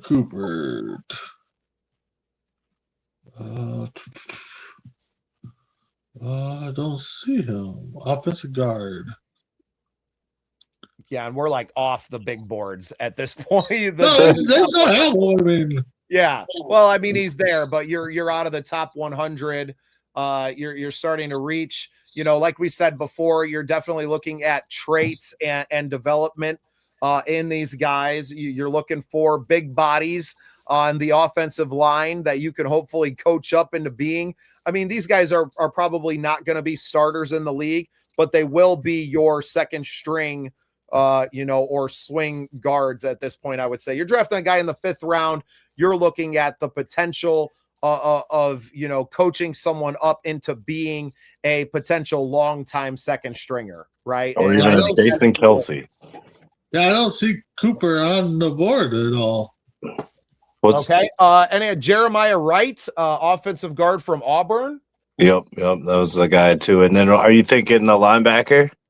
Yeah, the linebacker would be the other one that I'm interested in seeing more of, and possibly Bryce Botcher. So if you're moving up here, it's probably to take one of the linebackers still on the board in Elarms or Botcher from Oregon, because I don't think either one of those guys would be available at your 163. So this is definitely a move to get up to draft a player that you're just not confident is going to be there for you if you wait it out. And you're willing to give up that 163 and a 7th rounder that, what are you giving up? You got 234 and 235. So right. Yeah, let's go ahead and make the trade. Let's make the trade. And then I would actually I'd go one of the linebackers. Yeah, I would go linebacker. So let's make that trade with Philly. For 153, we're going to give them 163 and 234. So, I still got this on the board. That fills a need right then and there. But which linebacker? Big B, do you have the profiles on either of those two? What are the two? Something from Oregon. TCU and Oregon. Botcher was the guy from Oregon. And with Tinneman, we might even just take Botcher. Guy that he's familiar with, right? Okay, so Botcher was 12th. He's 6'1", 233, 12th ranked linebacker, 151st. Few stats on him last year: 56 solo tackles, 1 sack, 2 forced fumbles, and a pick. Overall, got about 4 sacks in his career, 4 forced fumbles, couple picks there. Who's the other linebacker? TCU? Yeah. Orr? Yeah. Okay. Orr was 11th, 149, 6'2", 334, 60 solo tackles, 4 sacks. Over his career, he's got 7 sacks, had 130 total tackles, 60 solos, 70 assisted. So wait a minute. You said this guy's a linebacker, 6'1", 334? 6'2", 335. I'm sorry. 335 linebacker? 235. Oh, I'm sorry. Okay. I was gonna say, put him on the line. 235, yes. 235. All right. No, I like that guy. But with Tinneman, they might just take. You know what? Forget it. I'd take Orr. So what about you? Orr received first team Big Ten honors in 2005, making hit, which marks his second year with that Horned Frogs after starting his career in Cal. He brings some experience lining up on and off the ball. Exhibits very good speed, quickness, and range going sideline to sideline. Or his closing speed is swallowed up by blocking. Closing speed, one of his better attributes, especially when he's accelerated downhill, he can swallow up he can get swallowed up by blocking at times, but he knows how to disengage and locate the ball carrier. So, yeah, no, I like him. Yeah, I like him a lot. Welcome to the Minnesota Vikings, sir. So that was the linebacker from TCU, correct? TCU, Caleb yeah. Erlams. Yep. Awesome. Yeah, and I think you're getting him where he's kind of valued at on the big board. I think there's some other people on here that just don't really fit our needs right now. We've picked up and filled a lot of the other needs. So I'm in agreement. I like that profile of the guy. Somebody that's going to be able to, once again, we're not searching for starters at this point. You're in the 5th round, but this is somebody that definitely feels like could contribute on special teams right away, and that you could develop into this, that Cashman role over the next 2 or 3 seasons and have your heir apparent to that linebacker position. So I like that a lot. Well, the trade was consummated. The Vikings trade pick 163 and pick 234 to the Eagles for pick 153. Eagles have been great trade partners for us in this one. So I think they're going to be happy with what they get as well. They're obviously trying to stack up some extra picks now after we fleeced them for Jadarian Price earlier.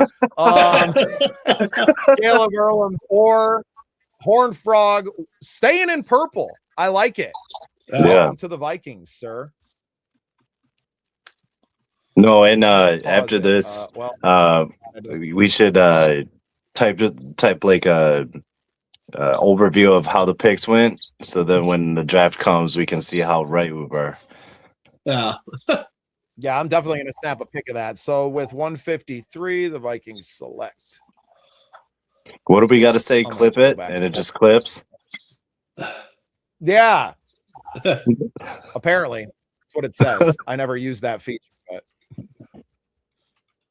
So now we're moving into the 6th round. Yes, sir. So with pick 153, Vikings select Caleb Erlams. Or, I mean, I'm feeling pretty damn. We are filling the needs. I can't wait to see what the grade is at the end of this. Yeah. Let's see what the grade is. I can't wait. Moving into the 6th round. I can't wait till next season when we have somebody to do all this production stuff for me. It's all good. All right. Pick 196 is on the clock. I wasn't able to pause it before anything, but I don't think there was going to be much to really do in between there at all. I think we've kind of done our work, and we're pretty much sticking where we're at right now and finishing off these last 3 picks, 196, 235, and 244. That's where we're sitting. And it is our pick. So any notables on here that went off? I'm not really, we don't know any of these people at this point. You are at the bottom of the draft. You're at the bottom. We're pretty happy with everybody we got. So best available right now, running back Adam Randall out of Clemson. His big board rank was 137. We're all the way down at pick 196. Tight end from USC, Lake McRee, I guess is how you would say that. Wide receiver Malik Benson out of Oregon. Riley Nowakowski, tight end out of Indiana. Marlon Klein, tight end out of Michigan. Colby Young, wide receiver out of Georgia. Matthew Hebner from Southern Miss, SMU, a tight end there as well. And Justin Jefferson, Alabama linebacker. Can this team handle another JJ? Well, I mean, this is the point of the draft where Minnesota does the Minnesota thing. Who was the receiver you said that was left there, Bubba? Malik Benson out of Oregon was one of them, and Colby Young out of Georgia. Colby Young, wide receivers that are Colby Young, 6'5", 218 out of Georgia. 25th position rank, 177. For Georgia last year, 26 receptions, 358 yards, 1 touchdown. Over his career, he's gotten 13 touchdowns, 5 in each of his first 2 years. So, definitely a guy that I kind of would think about sitting there 6'5". but got some height to him, probably at 6'5", 218, a little bit thinner than I think you like. But you can put some weight on these guys, get them into an NFL weight room. Justin Jefferson, the linebacker. So Justin Jefferson, linebacker. No, the other wide receiver. Oh, the other wide receiver? Okay. Malik Benson, the wide receiver. He was small. Benson, 6 even, 189. Had 43 catches last year, 719 yards with 6 touchdowns. That was his best year, his senior year. The first 2 years he played, just had a touchdown each year. 313 yards a year before. So, could be a slot guy, maybe a number 4. But kick return, punt return in there at all? Yeah. I like that. I like that wide receiver already. That's 6'5". Just a big body. Yeah, like I said, drafting for traits. He brings something that you don't have on this team, right? It gives you a more of a Justin Jefferson look, a tall, long, obviously not the caliber of player that Justin Jefferson is, but somebody that can play those outside, those go up and get them balls that you just don't really have on this team as it sits currently. Definitely's got my attention. Any interest? Nice number 2 outside wide receiver. Developmental, right? Well, and probably not seeing the field in his first year or 2, probably. Justin Jefferson, the linebacker, just in case you guys are intrigued, 6 foot 223. So 6 foot 223, 48 solo tackles, 3 sacks, a forced fumble, and a pick. So it's got some production like there from the linebacker. Yeah. I mean, I kind of with you guys. I like this. I like the height of the receiver. Especially if you get in the red zone, he might be able to help out. And then who knows? Him paired up with Jefferson might help him. Better than Jefferson and Addison. So and we need a wide receiver. You're not looking at him to really touch the field this year. You don't need him to produce for you. You're talking about a guy that maybe doesn't see the field on your wide receiver depth chart for 2 or 3 years, but he brings something to your team that you don't have. And I think that you're looking at him at that 6'5" frame, and you're going, can I put 20 pounds on you of muscle, right? Exactly. Like, can I get you stronger? And the game's so much different now than it was 10 years ago, where, guys that had a lot of length didn't necessarily. To me, you're trying to build him into to put the weight on him so he can be your what's the guy's name from Philly? His name just left me. Their big receiver. AJ Brown. AJ Brown, yep. You're trying to build him into that. I'm not saying that he is that player, but you're talking about a guy that has the height that you just need to put the weight onto. And because those guys he's always open, right? There's not a lot of guys that can cover someone that you could throw the ball. I mean, even JJ McCarthy would have trouble overthrowing this guy. Well, I was just going to bring up a point here. Looking at receivers that might fall in the 7th round there. McCulley, Devontae McCulley from Michigan, is 6'5", 215. So he's got that, upside with JJ with McCarthy. In 2023, when McCarthy was there, he had 48 catches, 644. No, McCarthy wasn't there for that year, right? Yeah, I was going to say it is McCarthy here in Minnesota in 3 years when this guy sniffs the field, right? Like, yeah, but I'm just saying, when McCarthy out the door now with this kid from Michigan, in 2023 he had 48 catches, 644 yards, and 6 touchdowns. So, being able to pair up with McCarthy. Come off the board at this point. as well. Correct. So one guy that kind of catches my eye here, just because where his big board rank is still the Lake McRee from USC. And then Riley Nowakowski, Indiana, just won a national championship. Get a little bit of a profile on those guys before we really make this pick. I think we're all in agreement that if we're going wide receiver, we're going Colby Young. But let's take a look at the tight ends. Lake McRee was at 165. Okay. Riley Nowakowski was at 176, and Marlon Klein from Michigan. So you got a couple of Big Ten tight ends out there that are still available. Okay, Marlon, 6'6", 240. Yeah, from Michigan. It's a big boy. 24 catches, 248 yards, 1 touchdown. Last year, Lake McRae, 6'4", 243. Last year, 30 catches, 450 yards, 4 touchdowns. And who was the third guy?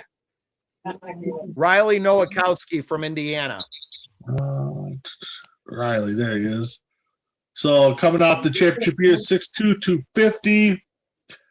32 receptions, 387 yards with 2 touchdowns. I'd almost think about honestly, that Michigan guy. I thought he was big, but I think you actually get a little bit more out of the kid from USC, who's about the same size, but had a lot more production at that. And USC, obviously being who they are, they're throwing the ball a lot more. So I think you're getting somebody that can go in line and block. But where with the Michigan guy, you're definitely getting an inline blocker that catches a few passes, where the kid from USC, I think you might be getting actually a little bit more production out of that. A little bit, any more profile on the USC tight end? Nah, I was just looking. No, there ain't no. Okay. Let's just see if we're getting to the point in the draft where there ain't much there. To me, I think you have somebody. I'm drafting more here because these guys, the likelihood of them seeing the field is low to begin with, right? Because you have another draft next year and the year after that. I like a guy with a little more upside on the catching space. And I think I'm more intrigued by the tight end from USC, Lake McRee, than I am by the kid from Michigan. For me, it comes down to Lake McRee or Colby Young. Which one are you trying to develop? Which position are you trying to develop more in that looking down 2 years down the road, right? For me, I think you probably need more at the tight end position because you're probably drafting a wide receiver in the first 2 rounds next year because it's going to be higher on the need list, where you could draft a tight end in the 6th round this year, stash him on the practice squad, knowing that you're maybe building him into that role and more of that like that Zach Randolph, right? Or the Zach Rudolph role. Yep. Right. A guy that plays a lot in line and is, mostly blocking out there, but it has shown the capacity to get out and catch some balls. And who doesn't like getting their hands on balls? Pause. But he says, clip that. Yeah, I'm game either way. I mean, they're both big boys. They're both going to be ones. Bubba said, it would all depend on what the class is like next year for the receiver. I'd say tight end. But yeah, we could definitely go tight end. Because your wide receiver, we're decent at wide receiver right now. It's not a need. No. We can go out and get somebody. Yeah. Right. And I think next year it's going to be a need depending on what they do with Addison. I still think there's a high likelihood Jordan Addison is not on this team next year at all. But I don't think it's happening before the draft at this point. I think he needs to go out and prove it. So yeah, I like this Lake McRee. I think you're getting a lot of value there too. He was 165 on the big board. And you're picking him up at 196.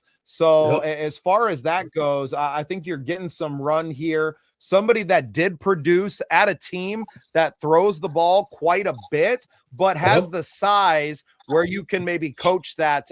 If he didn't do a lot of inline blocking, you can coach him up in that area, knowing that he can get out there and catch a few for you. So, well, Lake welcome McCree, aboard. Welcome to the Vikings. Man. All right, so one more pick. Yep.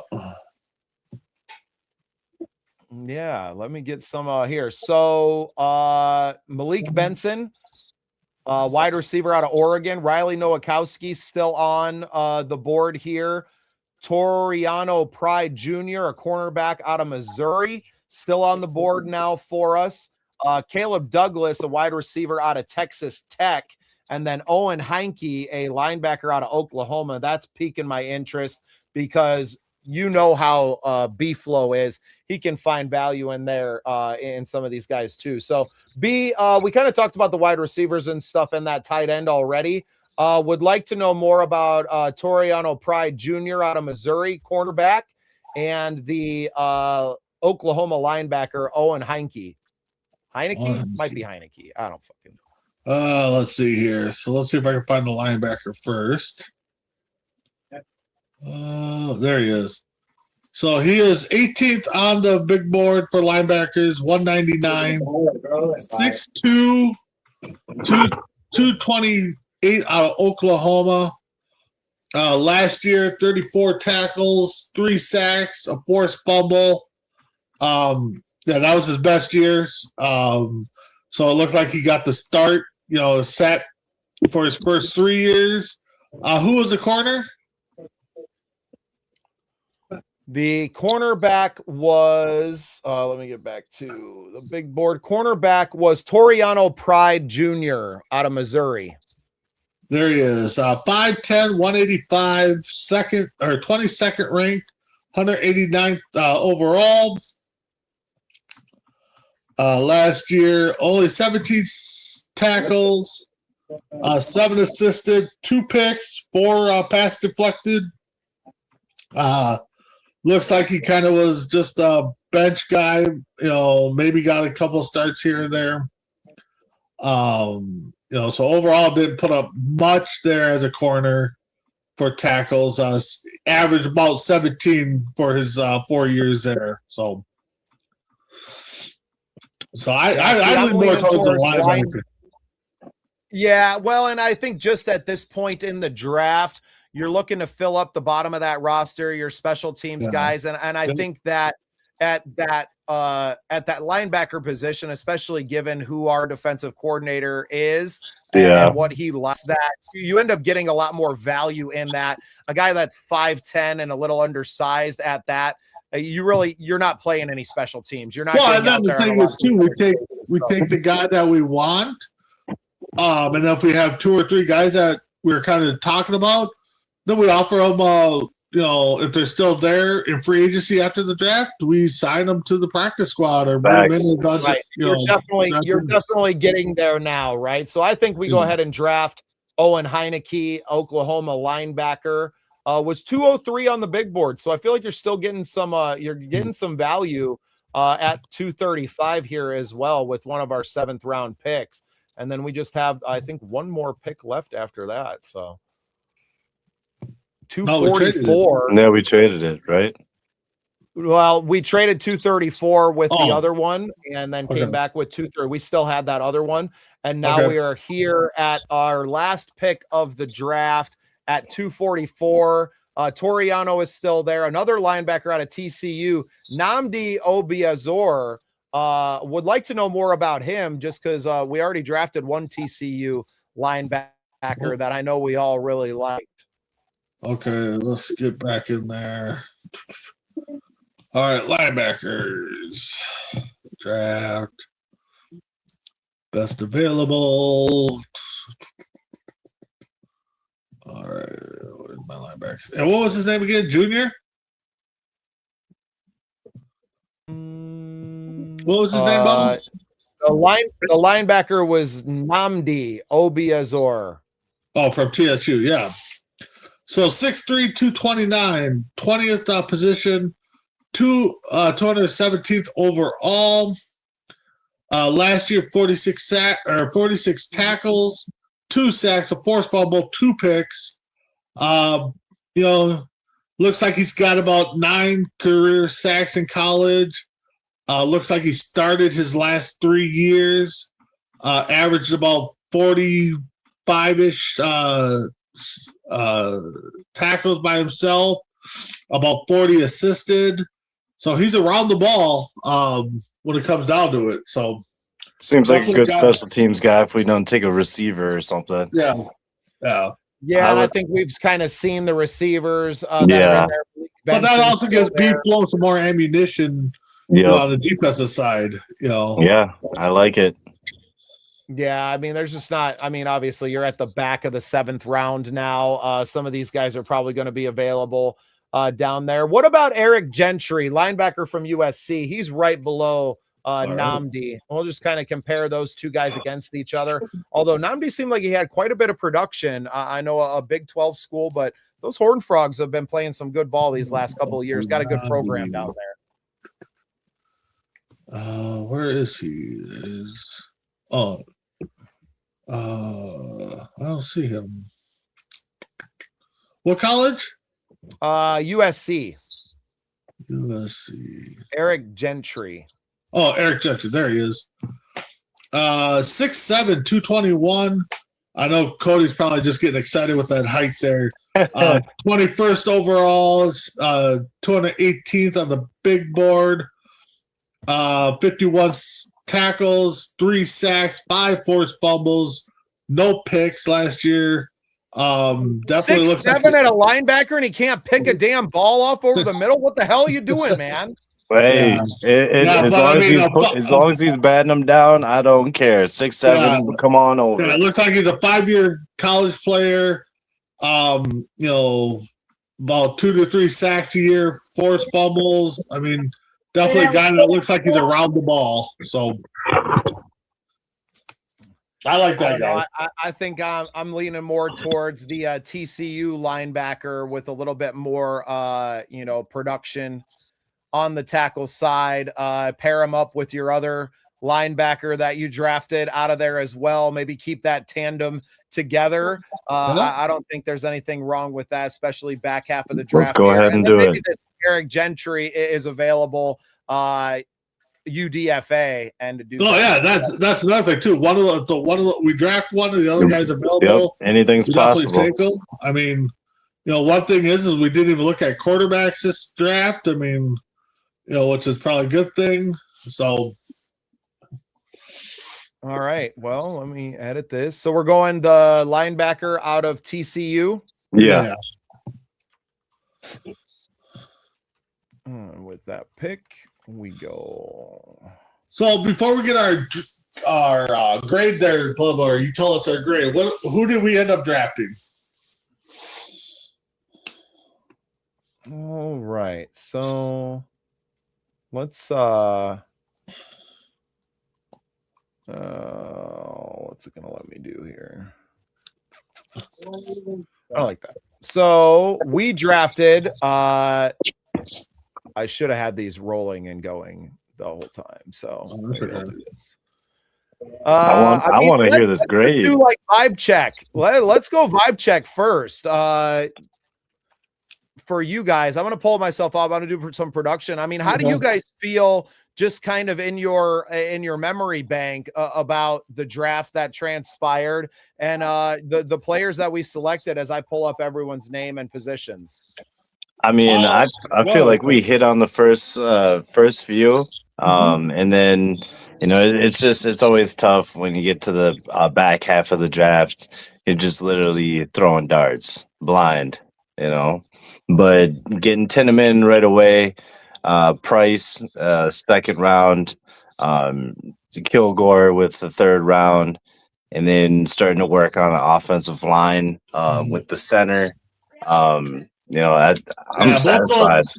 Both those big guys that we got on the offensive line, man, I would if I'm that coordinator or offensive line coach, I'm definitely working with them, preparing them to be in there. And heck, the center, the Heck guy, he might be a starter. I mean, Right. because with the way, but yeah, I think we hit pretty good. I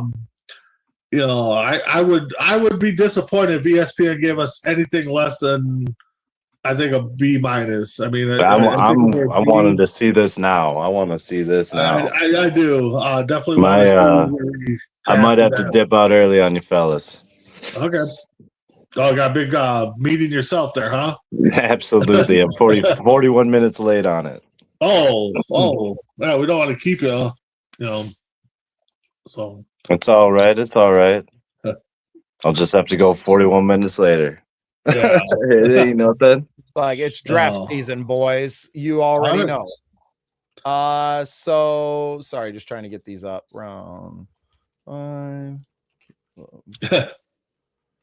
There's a lot here, man. Oh, I can't even go that long. Okay, so that's good enough. Cool. All right. So our overall grade there, Bubba? Let's see here. I'm just gonna roll the there we go. There we go. Right. So there's the first 4 rounds. I couldn't get all of them on there, but the so yeah, we had Dylan Tieneman, Jadarian Price in the second round, Jalen Kilgore in the third round, Sam Hecht in round 3 as well. The center from Kansas State, Demetrius Crownover, Caleb. I can't even read that. Fuck, that's small.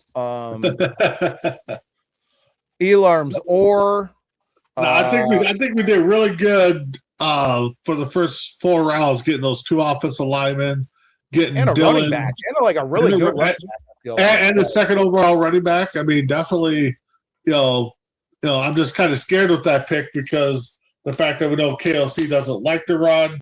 Or can't run because of our offensive line. So, man, and then in the back half of the draft, you got a tight end that kind of fills a position that you're definitely looking at need. I know that we re-signed or restructured Hawk's deal, and then you grabbed a couple of linebackers that may make this team and fill some special teams roles for you, depending on the players you got. So, hitting the grade my draft now. Let's go.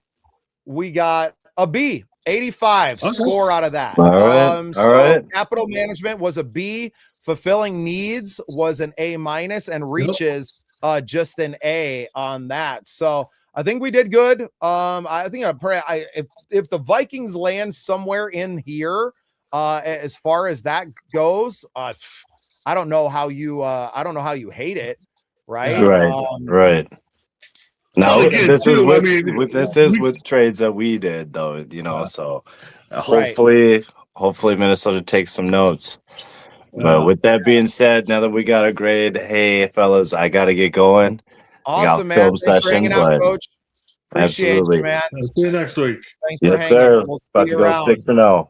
Later. Good luck this weekend. No, B, I think this is a damn good draft. Obviously, there's so much up in the air with these, with the draft. You never know who's going to be picked ahead of you, so there's only so much you can do. Position value is where we got hurt a little bit with the D minus, but that's just where our team needs are. We don't need the high-profile needs that really drive that position value up. We didn't draft a single quarterback or edge player or that, but those are the places where we're strong, especially now having Kyler Murray on this team. You're not looking at quarterback. You're definitely feeling good about where Dallas Turner is as your young edge rusher, and you still have Grenard on this team, right? So you're feeling pretty decent about how everything shook out here. And you still got Pace, you still got Van Ginkel. I mean, the defense I think is going to be.